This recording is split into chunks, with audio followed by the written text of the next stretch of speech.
আমাদের লোকশিল্প। কামরুল হাসান।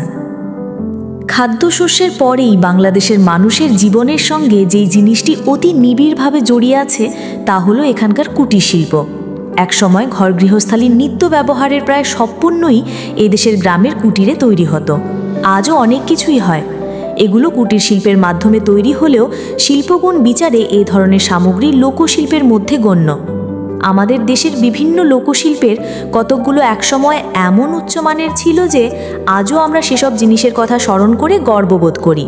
প্রথমে বলতে হয় ঢাকায় মসলিনের কথা। ঢাকা শহরের অদূরে ডেমরা এলাকার তাঁতিদের এই অমূল্য সৃষ্টি এককালে দুনিয়া জুড়ে তুলেছিল প্রবল আলোড়ন। ঢাকার মসলিন তৎকালীন মোগল বাদশাদের বিলাসের বস্তু ছিল। মসলিন কাপড় এত সূক্ষ্ম সুতা দিয়ে বোনা হতো যে ছোট্ট একটি আংটির ভিতর দিয়ে অনায়াসে কয়েকশো গজ মসলিন কাপড় প্রবেশ করিয়ে দেওয়া সম্ভব ছিল। শুধু কারিগরি দক্ষতায় নয়, এ ধরনের কাপড় বুনবার জন্য শিল্পী মন থাকাও প্রয়োজন। আজ সেই মসলিন নেই, তবে মসলিন যারা বুনত তাদের বংশধররা যুগ যুগ ধরে এই শিল্পধারা বহন করে আসছে বলে জামদানি শাড়ি আমরা আজও দেখতে পাই। বর্তমান যুগে জামদানি শাড়ি দেশে বিদেশে শুধু পরিচিতই নয়, গর্বের বস্তু। এমনি আরেকটি গ্রামীণ লোকশিল্প আজ লুপ্তপ্রায় হলেও কিছু কিছু নমুনা পাওয়া যায়। এটি হলো নকশি কাঁথা। একসময় বাংলাদেশের গ্রামে গ্রামে এই নকশি কাঁথা তৈরির রেওয়াজ ছিল। একটি সাধারণ আকারের নকশি কাঁথা সেলাই করতেও কমপক্ষে 6 মাস লাগত। বর্ষাকালে যখন চারদিকে পানি থই থই করে, ঘর থেকে বাইরে বের হওয়া যায় না, এমন মৌসুমি ছিল নকশি কাঁথা সেলাইয়ের উপযুক্ত সময়। মেয়েরা সংসারের কাজ সাঙ্গ করে দুপুরের খাওয়া দাওয়া সেরে পাটি বিছিয়ে পানের বাটাটি পাশে নিয়ে পা মেলে বসতেন এই বিচিত্র নকশা তোলা কাঁথা সেলাই করতে।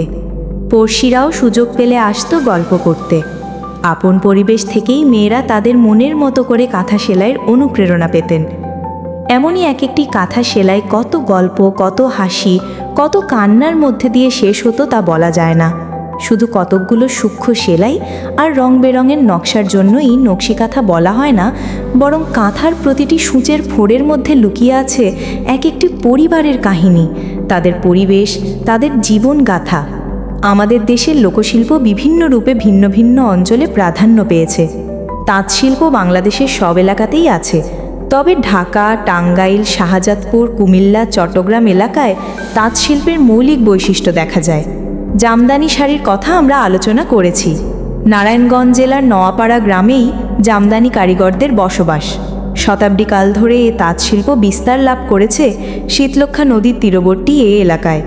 বৈজ্ঞানিক বিশ্লেষণে দেখা যায় এই শীতলক্ষ্যা নদীর পানির বাষ্প থেকে যে আর্দ্রতার সৃষ্টি হয় তা জামদানি বোনার জন্য শুধু উপযোগীই নয়, বরং এক অপরিহার্য বস্তু বলা চলে।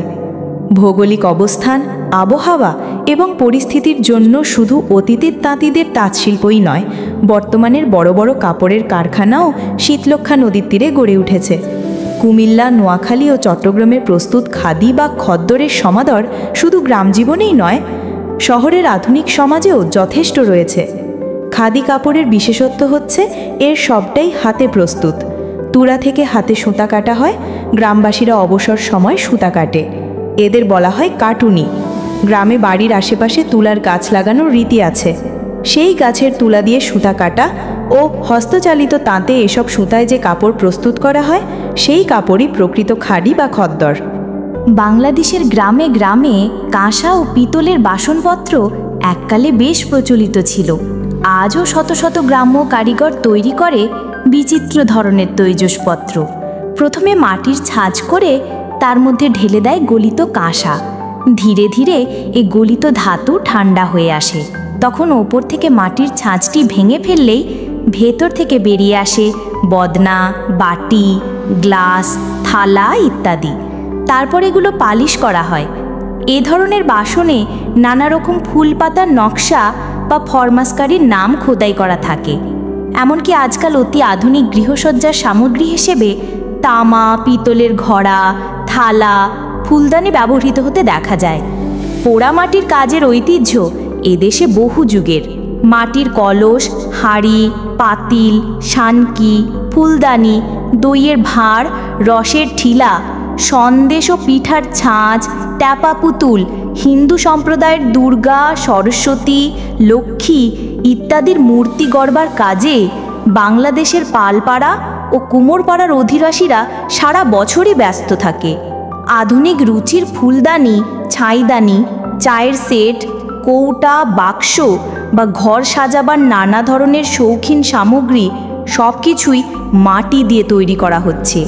এছাড়া পুরাকালের মসজিদ বা মন্দিরের গায়ে যেসব নকশাদার ইট দেখা যায় তা এদেশের লোকশিল্পের এক অতুলনীয় নিদর্শন। মাটির টেপা পুতুলগুলোর মধ্যেই শত শত বছর পূর্বের পাল বা কুমোরদের যে কারিগরি বিদ্যা এবং শিল্পী মনের পরিচয় পাওয়া যায় তা অভাবনীয়। কাঠের কাজের খুব বেশি শিল্পগুণ আজকাল দেখা না গেলেও অতীতের কিছু কিছু নমুনা যা দেখতে পাওয়া যায় তা থেকে অনুমান করা যায় যে এদেশে একসময় গৃহ নির্মাণের কাজে কারুকার্যে ভূষিত কাঠের ব্যবহার ছিল। বিশেষ করে পুরাতন খাট, পালঙ্ক, খুঁটি, দরজা ইত্যাদি নমুনা আজও দেখা যায়। এ ধরনের কাজকে বলা হয় হাসিয়া। বরিশালের কাঠের নৌকার কাজও বেশ নিপুণতার দাবি রাখে। খুলনার মাদুর এবং সিলেটের শীতলপাটি সকলের কাছে পরিচিত। গ্রীষ্মকালে ব্যবহারে আরামদায়ক বলেই নয়, শীতলপাটির নকশা একটি মৌলিক বৈশিষ্ট্যের পরিচায়ক। অতীতে শীতলপাটির বহু দক্ষ কারিগর ছিল। এই শিল্পীদের দিয়ে এককালে ঢাকার নবাব পরিবার হাতির দাঁতে শীতলপাটি তৈরি করিয়েছিলেন। ঢাকার জাদুঘরে তার সংরক্ষিত আছে।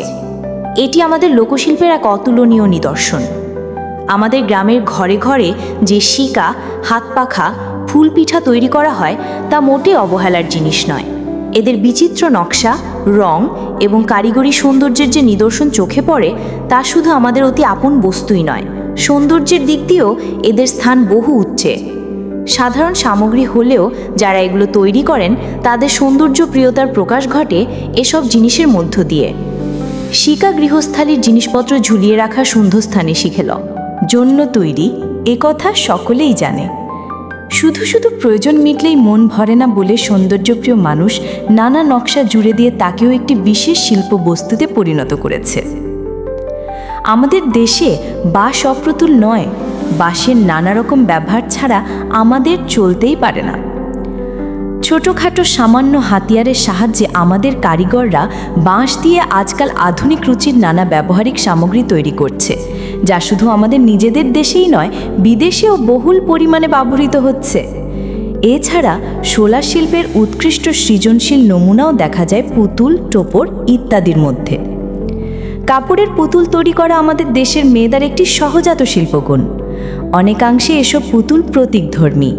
অবশ্য আজকাল বাস্তবধর্মী কাপড়ের পুতুল তৈরিও শুরু হয়েছে। এগুলো যেমন আমাদের দেশের ঐতিহ্য ও জীবনের প্রতিনিধিত্ব করে, তেমনি বিদেশি পয়সাও উপার্জন করে। লোকশিল্প সংরক্ষণ ও সম্প্রসারণের দায়িত্ব আমাদের সকলের। বাংলাদেশে বিভিন্ন শহর, শহরতলি এবং গ্রামের হাজার হাজার নারী পুরুষ আছে যারা কাজ করতে চায় অথচ কাজের অভাবে দিন দিন দারিদ্র্যের শিকার হচ্ছে। সুপরিকল্পিত উপায় এবং সুরুচিপূর্ণ লোকশিল্প প্রস্তুতির দিকে মনোযোগ দিলে তাদের সমস্যা কিছুটা সমাধান হবে। আমাদের সকলকেই আজ আপন পরিবেশ এবং পরিস্থিতির দিকে শুধু চোখ দিয়ে তাকালে হবে না, হৃদয় দিয়েও তাকাতে হবে। লোকশিল্পের ভিতর দিয়ে হৃদয় মনের প্রকাশ হলে তা বিদেশিদের হৃদয়ে সাড়া জাগাবে। এভাবে দেশে দেশে হৃদয়ের সম্পর্ক গড়ে তোলার কাজেও আমাদের লোকশিল্প সাহায্য করতে পারে।